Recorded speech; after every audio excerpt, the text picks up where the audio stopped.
Bem, nós estamos iniciando mais um programa Direito no Ato no canal Viver Brasil, com o objetivo de ir apresentando aí nos próximos tempos os principais escritórios de advocacia de Minas Gerais, do Brasil, com o objetivo de realmente termos um entendimento do que a gente tem de melhor, do que a gente tem acontecendo nesta área. E hoje, especificamente, eu tenho o privilégio de estar aqui no escritório Toches de Paula, que está completando 25 anos de atuação em Minas Gerais e no Brasil a partir de Belo Horizonte. É um escritório voltado para o direito empresarial e que hoje é uma das principais referências que nós temos em relação a ranking, em relação a referência em ambiente jurídico no nosso estado. O Roberto Venezia está aqui conosco, ele também é associado do escritório, iniciou a trajetória aqui em 2005, está com 41 anos, ou seja, é um advogado extremamente novo e que já tem uma caminhada de 16 anos só aqui no Toches de Paula. Eu queria que você falasse um pouquinho, antes da gente aprofundar sobre cases de clientes, sobre as principais especialidades que a gente tem aqui. Eu queria que você falasse um pouquinho sobre a sua formação, como é que ela se deu e a partir de quando você entrou aqui, dentro de alguma especialidade específica ou não. Conta um pouquinho da sua história. Eu entrei no escritório, fui contratado no escritório como estagiário ainda em 2005, era meu último ano do curso de Direito. Eu tinha um professor que era advogado aqui e me convidou para ser estagiário aqui. Me formei no final de 2005, virei advogado em 2006 e acabei sendo contratado e efetivado como advogado. E nos primeiros meses, nos primeiros anos de atuação aqui no escritório, me dedicava principalmente para um cliente específico, uma concessionária de energia grande, brasileira, né, de um mercado muito grande. E aí o escritório nesse período foi crescendo e tendo adquirindo uma abrangência nacional em várias atividades, em vários ramos, e eu acabei migrando para outras áreas internas aqui do escritório, me especializando mais em direito empresarial mesmo. Logo em 2007, 2008, fiz o meu programa de mestrado, concluí em 2009, e depois disso eu acabei saindo um pouco da atuação jurídica contenciosa mesmo e atuando um pouco mais nessa área de consultivo empresarial e por aí vai. E aí estou até hoje nessa área, nessa atuação. Então você começa aqui em 2005 e você vira sócio do escritório quando? Como é que foi essa movimentação? Se não me falar a memória, deve ter sido 2007, 2008.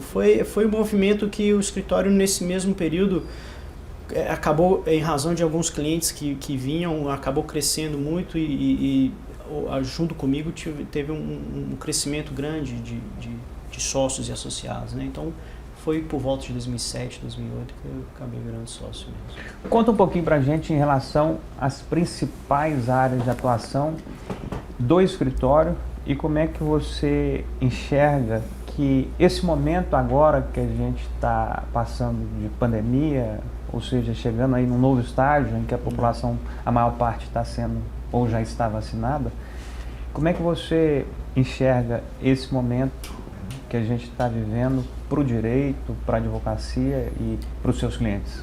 O escritório, no que diz respeito ao direito empresarial mesmo, atua nessas áreas todas que são de interesse de uma empresa, né?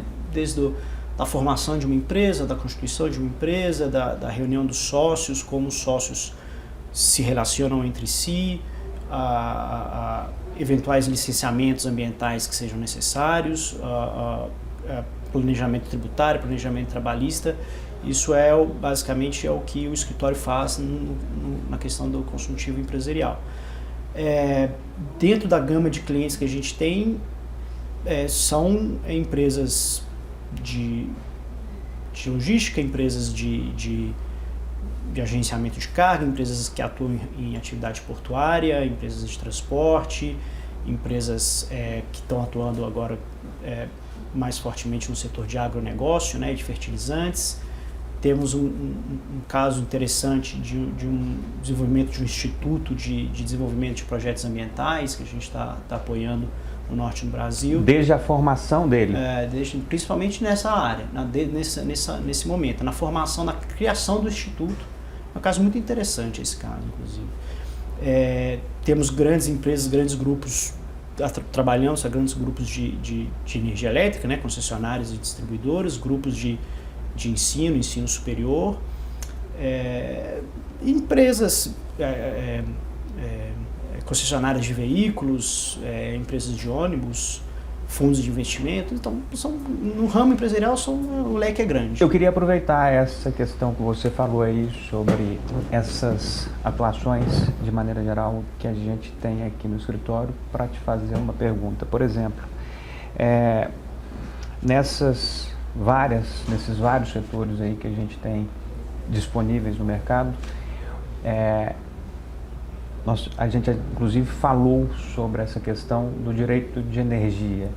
A gente vê que o Brasil também está passando por um movimento grande de geração eólica, de geração solar, agora com outras questões aí sendo colocadas, como é o caso da taxação no sol, Sim. que é uma coisa que foi altamente repercutida. Como é que é essa questão nesse aspecto específico? Minas Gerais também tem uma importância enorme, norte de Minas, posso estar enganado, mas me parece que Minas Gerais, na questão do geração solar é uma se não é a primeira, é uma das primeiras, né?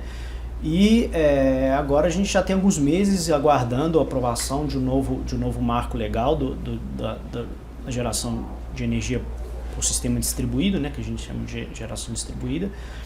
E é um setor que, de fato, está crescendo muito. A gente tem uma escassez de fornecimento de energia, um risco de apagão que a gente correu nos últimos meses e parece que está afastado. Mas o próprio crescimento da indústria e do comércio pós-pandemia demandam serviços básicos de energia, de transporte, logística, que o Brasil tem um gargalo muito grande, dentre eles a energia elétrica. Então esse ramo de geração distribuída, de fato, tem crescido muito, tem uma expansão muito grande. E é um setor muito bem regulamentado por todos os níveis de governo, né? Federal e estadual, inclusive, há alguns meses, o escritório ele tinha uma cadeira no Copan, na comissão de energia, exatamente para os processos de licenciamento ambiental dessas usinas de geração distribuída. Você falou sobre a questão da instituição que vocês estão ajudando no Nordeste.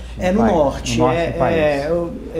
A gente criou, em 2019, foi promulgada uma lei federal que regulamenta esses fundos de investimento de caráter filantrópico.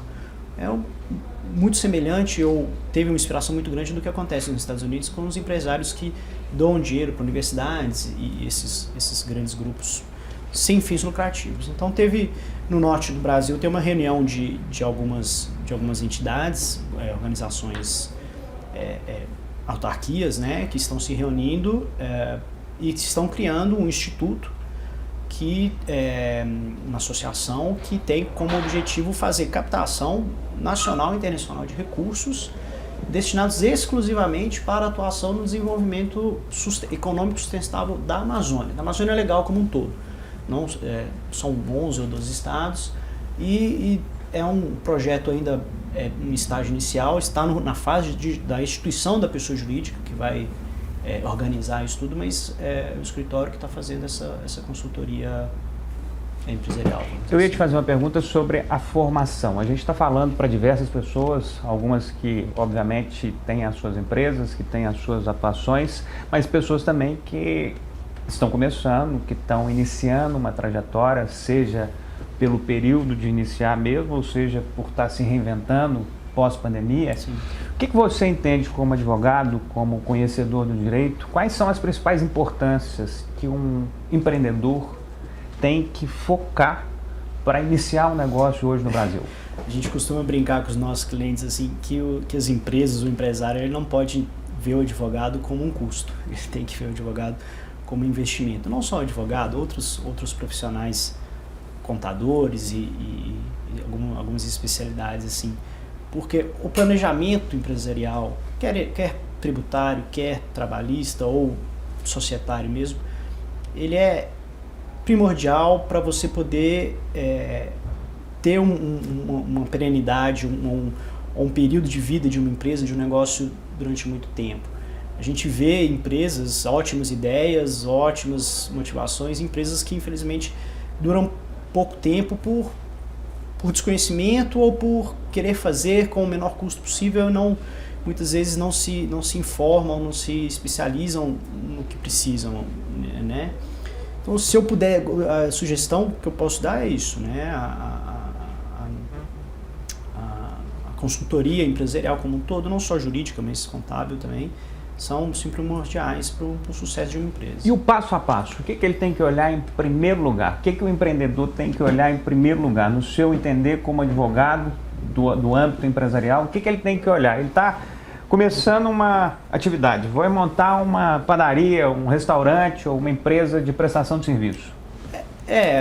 Primeiro passo. Primeiro passo, ele tem que constituir a empresa e ver quem são os sócios dele, né? Uhum. E como que ele vai se gerir com os sócios dele e os recursos, fonte de recursos iniciais que ele vai ter, de onde ele vai captar, como ele vai contabilizar, como ele vai internalizar esses recursos. Parte tributária, contabilidade, isso é fundamental, na empresa. Se ela não tiver isso alinhado, uma hora ela vai se... E o empresário brasileiro, ele teve o péssimo hábito de usar como planejamento tributário esses programas de refinanciamento de tributos, né? Os refis da vida e por aí vai. De forma cíclica sempre vem, mas contar com isso muitas vezes pode ser fatal. Tá claro, eu vou chamar aqui uma breve pausa e aí eu vou voltar a falar com o Dr. Roberto e aí nós vamos perguntar para ele de maneira bem específica quais foram aí as principais passagens que, a partir da entrada dele, a partir da participação dele, quais foram os principais momentos aí de resultado, de grandes conquistas para os clientes de maneira geral, os chamados cases de sucesso que a gente pode entender, que a gente pode conhecer aqui da Tocha de Paula e outras passagens que a gente vai saber já já.